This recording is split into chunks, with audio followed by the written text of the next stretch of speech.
Hi friends, welcome to my channel. இன்றைக்கி என்ன கதைன்னு பார்த்திங்கன்னா, குழந்தைகளுக்கான ஒரு நல்ல கதையை தான் சொல்ல விரும்புகிறேன். கதையோட நேம் பார்த்திங்கன்னா மந்திரக்காடு. வாங்க பார்க்கலாம். அதுக்கு முன்னாடி நம்ம சேனலுக்கு ஃபஸ்ட் டைம் வரீங்கன்னா சப்ஸ்கிரைப் பண்ணிக்கோங்க. வீடியோ பார்த்து முடிச்சதுக்கப்புறம் பிடிச்சிருந்தால் லைக் பண்ணுங்கள், கமெண்ட் பண்ணுங்கள், மற்றவங்களுக்கு ஷேர் பண்ணுங்கள். சரி, வாங்க பார்க்கலாம். மந்திரக்காடு.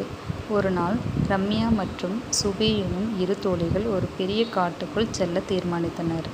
அவர்கள் எப்போதும் சுவாரஸ்யமான அனுபவங்களை கற்றுக்கொள்ள விரும்பினார்கள். அந்த காடு மந்திரக்காடு என அழைக்கப்பட்டது. ஏனெனில் அவ்விடத்தில் நடந்ததெல்லாம் மந்திரமாய் இருப்பதாக அனைவரும் சொல்வார்கள். காட்டுக்குள் சென்றதும் ரம்யாவும் சுபியும் பறவைகளின் இனிமையான பாடல்களை கேட்டு மகிழ்ந்தனர். நிழல்கள் விரிந்து ஒவ்வொரு மூலையும் அழகாக இருந்தது. திடீரென அவர்கள் ஒரு சிறிய ஒலியை கேட்டனர். அது ஒரு அழுகை போன்றது. அவர்கள் அருகில் சென்றபோது ஒரு சிறிய பூனை காயப்பட்டு கிடப்பதை பார்த்தனர். அந்த பூனை மிக அழகாக இருந்தது. ஆனால் அதன் காலில் காயம் இருந்தது. ரம்யா அதை பார்த்து மிகவும் கவலைப்பட்டாள். சுபி உடனே தனது பையில் இருந்து ஒரு புல்லாங்குழலை எடுத்து பூனைக்கு அருகில் இருந்து பாடத் தொடங்கினாள். பாடல் கேட்டபோது மந்திரமாய் பூனை குணமாகி மகிழ்ச்சியுடன் குதித்தது. அது மாயப்பூனை என தெரிய வந்தது.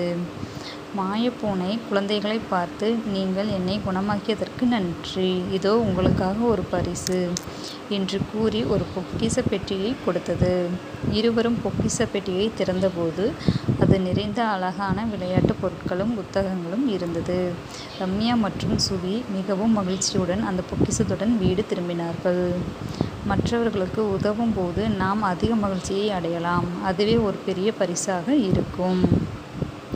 இந்த கதையோட அர்த்தம் என்னன்னு பார்த்திங்கன்னா, நம்ம ஒருத்தவங்களுக்கு உதவுறது தான் நமக்கு இருக்கிறதுலே பெரிய சந்தோஷம் அப்படின்னு சொல்கிறாங்க.